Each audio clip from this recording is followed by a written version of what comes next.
পরিবর্তনকে এনফোর্স করা নয়, ফ্যাসিলিয়েট করা। পরিবর্তনকে এনফোর্স করা নয়, ফ্যাসিলিয়েট করা।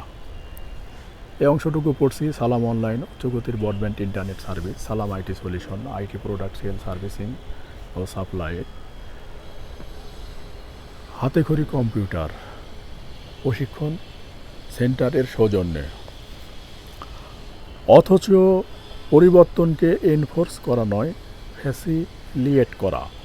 অথচ টপ ম্যানেজমেন্ট কোনো কিছু পরিবর্তন ও সংশোধন করার পরিকল্পনা নিলে কর্মচারী শ্রমিকরা কিন্তু সেই পরিবর্তনকে গ্রহণ এবং বরণ করে নেয়।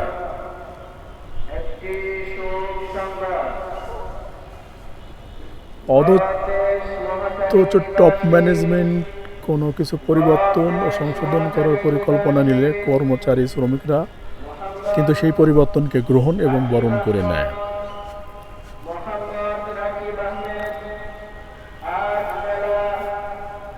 একজন ভালো ম্যানেজার প্রতিবন্ধকতাকে প্রতিহত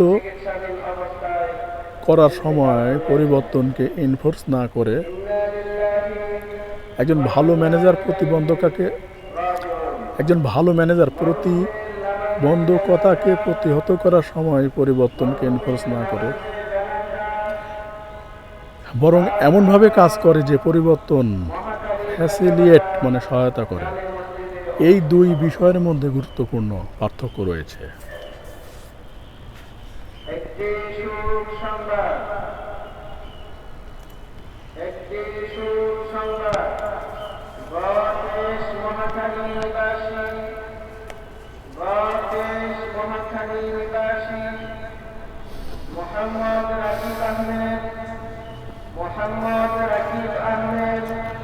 এনফোর্স করা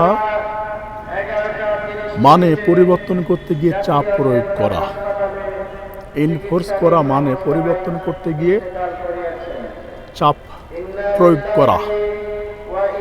ফ্যাসিলিয়েট মানে হলো অন্যান্যদের সঙ্গে আলোচনা করে তাদের সামনে যৌক্তিকতা তুলে ধরে এবং অন্যদের মতামত নিয়ে পরিবর্তনে সহায়তা করে থাকে।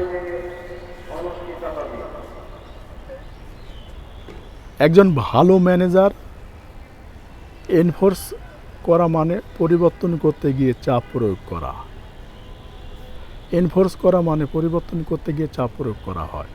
ফ্যাসিলিয়েট মানে হলো অন্যান্যদের সঙ্গে আলোচনা করে তাদের সামনে যৌক্তিকতা তুলে ধরে এবং অন্যান্যদের মতামত নিয়ে পরিবর্তনে সহায়তা করে থাকে।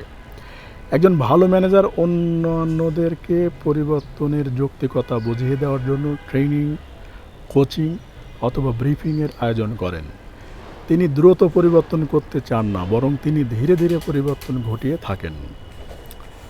কমিউনিকেশনের জন্য সময়, স্থান এবং লোক নির্বাচনের দায়িত্ব যে ম্যানেজারের ওপর পড়ে, তার উচিত প্রতিষ্ঠানের অবস্থা এবং বিষয়বস্তুকে বিবেচনা রাখা। প্রয়োজন মনে হলে তার উচিত হবে একজন করে প্রধান কর্মচারী শ্রমিকদের সঙ্গে যোগাযোগ করা। তাকে বুঝতে হবে যে এ ব্যাপারে কোনো হার্ড অ্যান্ড ফাস্ট রুল নেই। তার গুড জাজমেন্টই বলে দেবে যে তাকে কী করতে হবে।